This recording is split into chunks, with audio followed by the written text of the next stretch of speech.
জুলাই যোদ্ধা শরীফ ওসমান হাদীর হত্যাকাণ্ডের সঙ্গে জড়িত খুনিদের অবিলম্বে গ্রেপ্তার এবং দ্রুত বিচার নিশ্চিতের দাবিতে বিক্ষোভ মিছিল করেছে দুপচাঁচিয়া শহীদ পরিবার এবং ছাত্র জনতা।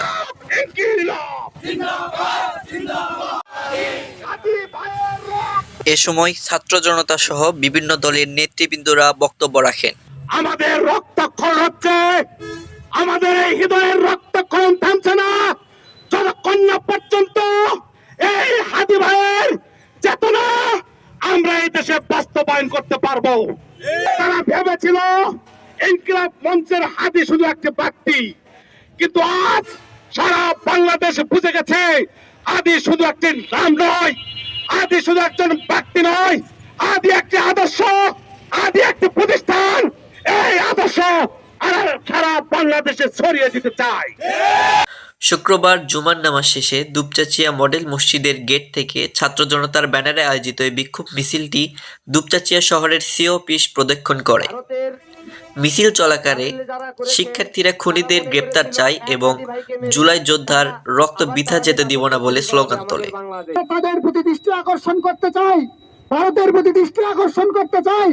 ভারত যদি হাদী ভাইয়ের খুনিকে বাংলাদেশে না পাঠায় তাদের বিরুদ্ধে যুদ্ধ ঘোষণা করা হবে।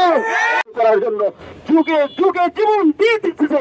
এদেশ যতদিন বাংলাদেশ জমিন যতদিন থাকবে ততদিন নতুন করে হাদী নতুন করে বাংলার জমিনে আবির্ভাব হয়ে যাবে।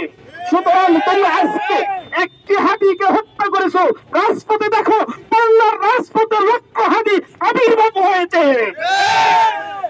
2013 17 লক্ষ হাদী জীবন দিয়ে দিয়েছে এদেশের জন্য। 2024-এও লক্ষ লক্ষ শত শত হাদী জীবন দিয়েছে এদেশকে স্বাধীন করার জন্য, এদেশ থেকে ভারতের আধিপত্য উৎখাত করার জন্য। সুতরাং ভারতকে বলে দিতে চাই, ভারতের দালালদের বলে দিতে চাই, এদেশে নতুন করে যদি আবার তোমরা তোমাদের আধিপত্য বিস্তার করতে যাও, এদেশের লক্ষ কোটি জনতার রক্তের উপর দিয়ে বিস্তার করতে হবে। কিভাবে তারা দেশ থেকে পালিয়ে গেল সংবাদ মাধ্যমে আমরা দেখলাম, আমরা হতবাক। আমরা দেশের লোকের কাছে বিশেষ করে সরকারের কাছে আমরা দাবি জানাই যে এই ধরনের সন্ত্রাসী কর্মকাণ্ড যেন বাংলাদেশে নতুন করে না হয়, এটার জন্য প্রশাসনকে গোয়েন্দা বাহিনীকে সজাগ থাকতে হবে।